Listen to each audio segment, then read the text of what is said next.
I have chores that I'm trying to do, and I think part of me is trying to get out of. So I got to go back and do them because they're important.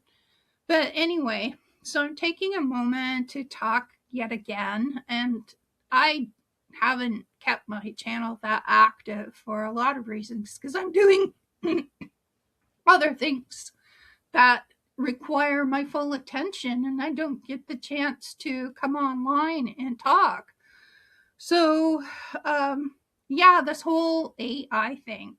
So I that's the talk of on a lot of people's minds right now. And yeah, I needed somebody that would confirm what I've been saying, so it's not just coming from my mind. Is that yeah, I discovered a man called he's a musician called Jaron Lanier, and he's given a lot of interviews. So I just went on to his website and I was just like, wow, his credentials are unbelievable. Like, as far as what he's accomplished, that's pretty amazing. And he is known as what is named as virtual reality. He's a scientist and he's also a musician, which I think is so very cool. And he collects very rare instruments. I noticed that, right? And I thought, wow, that this guy's really on it. So he talks about a positive future. I took notes. Um, Collaboration rather than an entity. So that's what he's talking about. AI. AI is basically software code. That's all it is. It's not an alien. So, yeah, that's what he's saying is that that's how you need to visualize it and not be in fear because of whatever reasons that you've been impacted by it.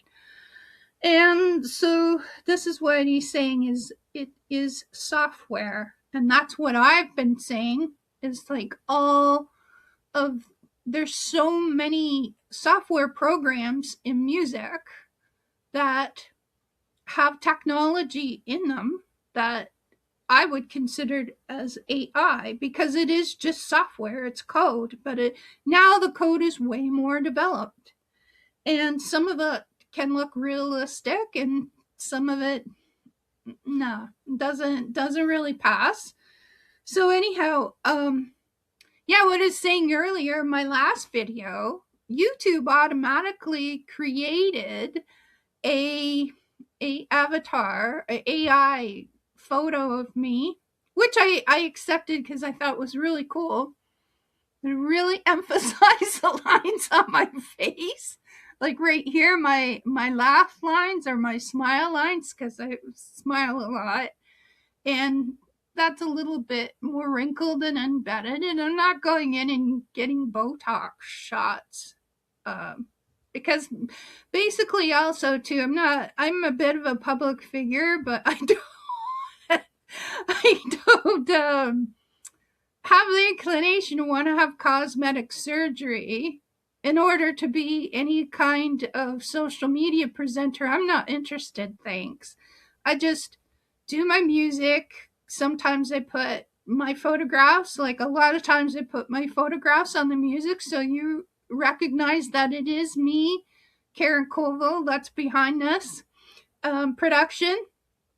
And it is my artistry. It is my lyric writing. Sometimes it's my music writing. Sometimes it's a collaboration.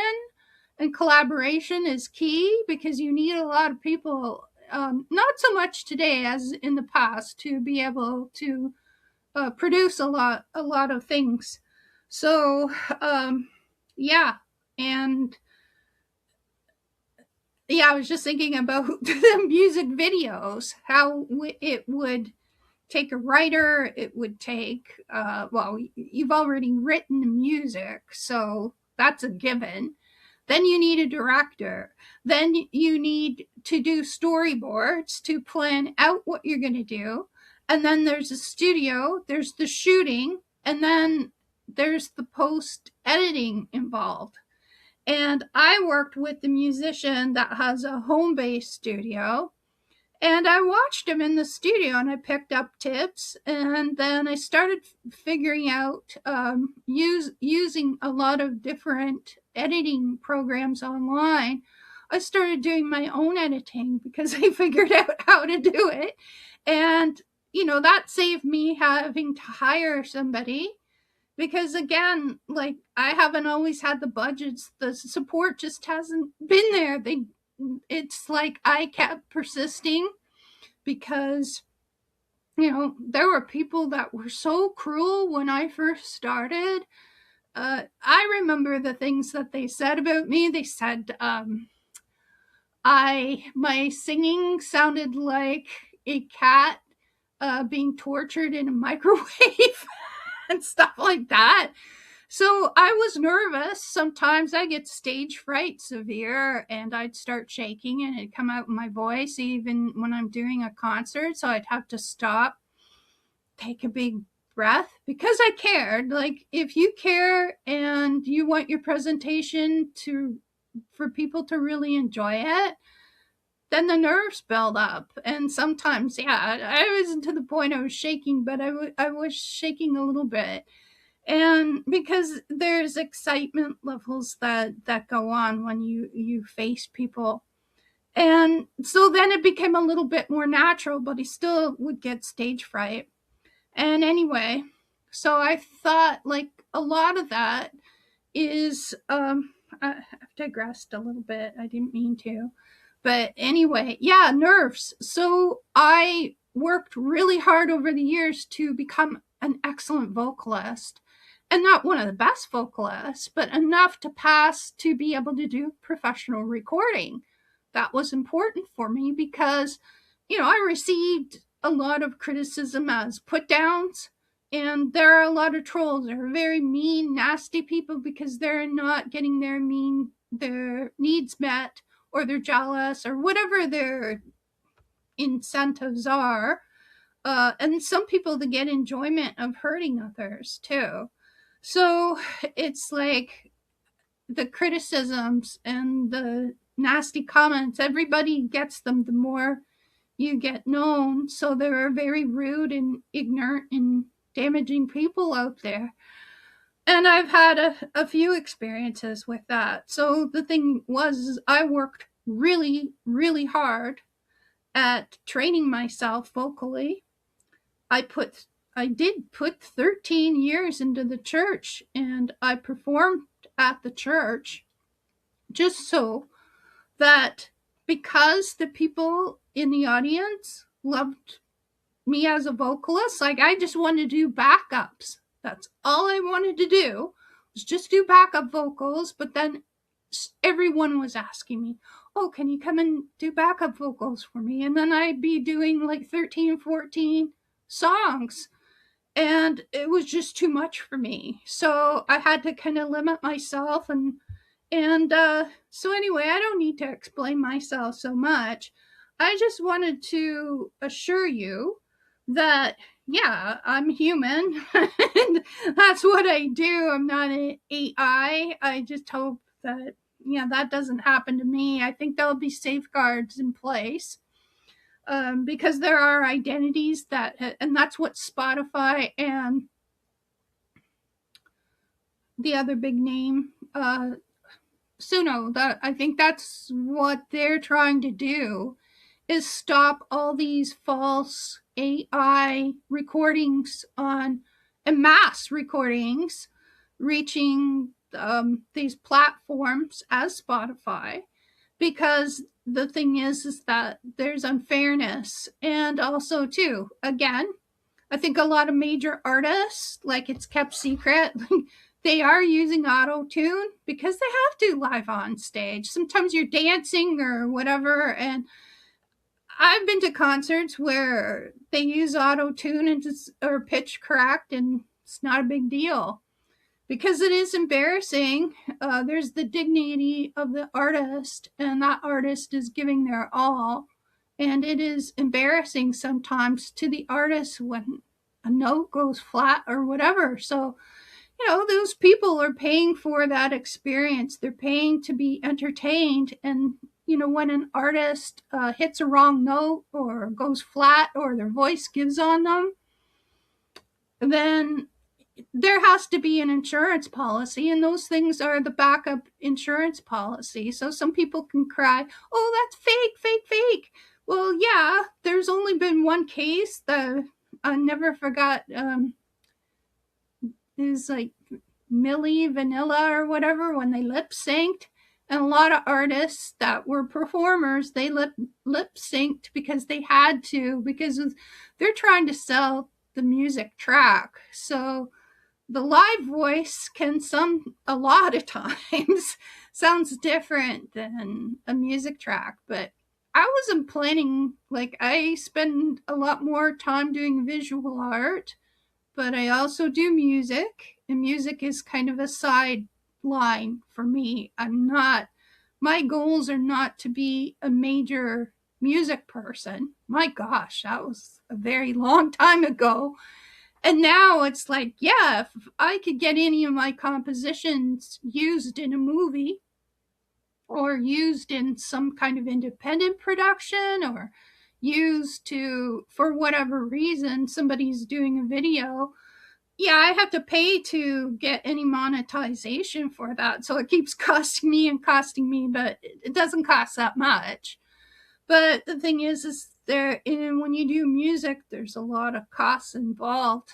And so it's like, how far do I want to go with this? And no, I'm older, mature lady now, and I might do the odd concert. I don't know, but typically I'm kind of taking a back seat out, but I'm still composing, I'm still singing, still doing studio work. But my concerts would be very limited. I wouldn't be able to, I don't think humanly it's not possible to keep up. I'm finding it difficult as much as it is. But it's interesting. Like, I really wanted to address these subjects because it's like, yeah, if you use a tenth of AI into your music production, doesn't matter. But the thing is that you're only punishing yourself. Like, if you have no ability and you have no educational background, but you have a passion for music and you say, oh yeah, I've always wanted to do that, then do it. You do it as a hobby. And if you have one release, that's fine. You'd be a one-hit wonder like many artists have. The system has always been fixed. The system's always been corporate controlled, and you're either part of it or maybe you're not.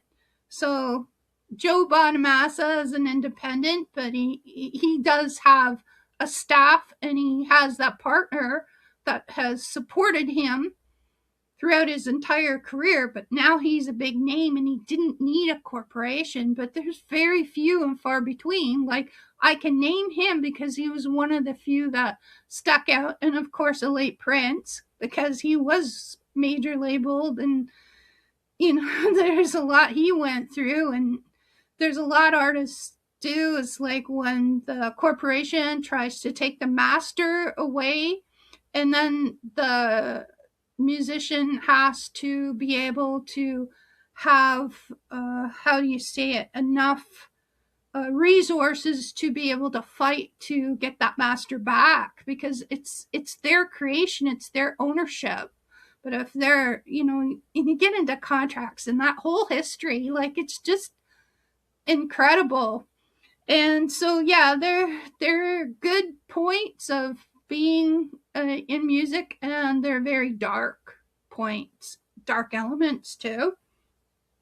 So, really, I think what Jaron Lanier is trying to get at is that to all the musicians and all the people that have lost work because of this shift to AI being present in music, is that, yeah, there can be an alternative future. What that future entails, I cannot predict it myself. Maybe Jaron Lanier can do a better job of that.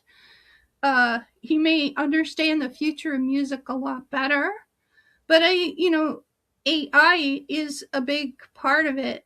So there will be creators that will use it, but and those collaborations is where what company that artist contracts with them. It's almost similar to music publishing or a record company, except it's a tech company now.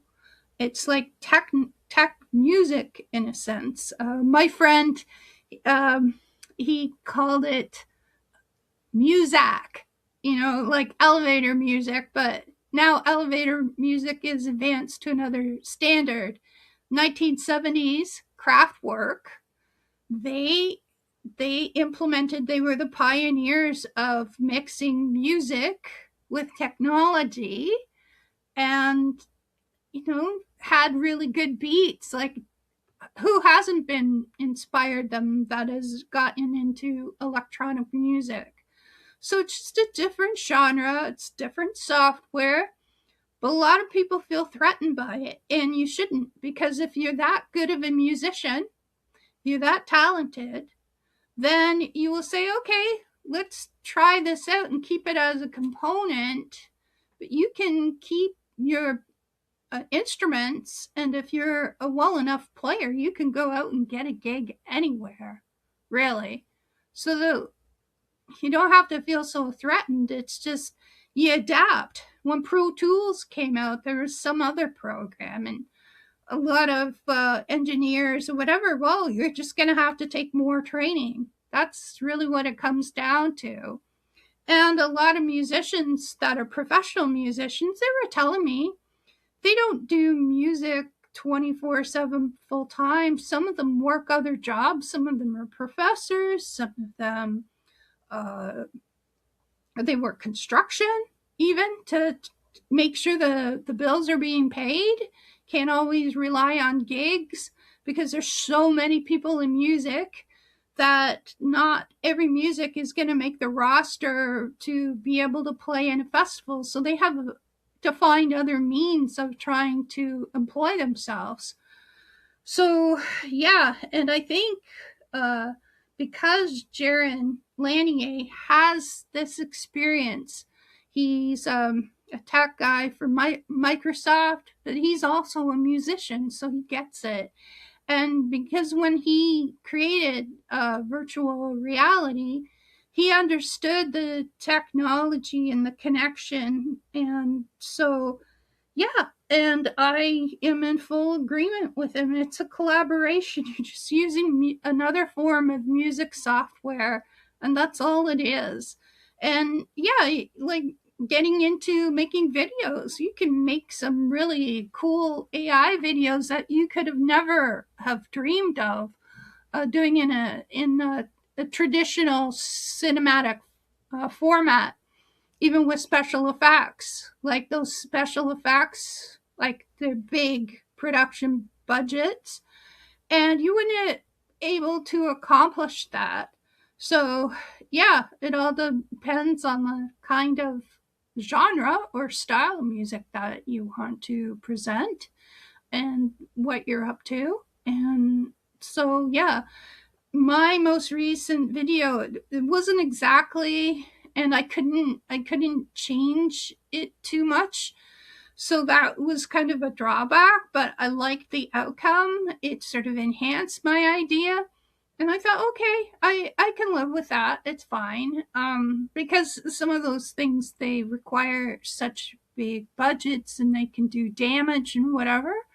So yeah, I like to do work with more software, whatever's out there, and to see, can I do more brilliant types of work. I've done all different kinds of experimentation with this, so I hope to do more, depending on whatever's budget friendly or whatever collaborations that I do.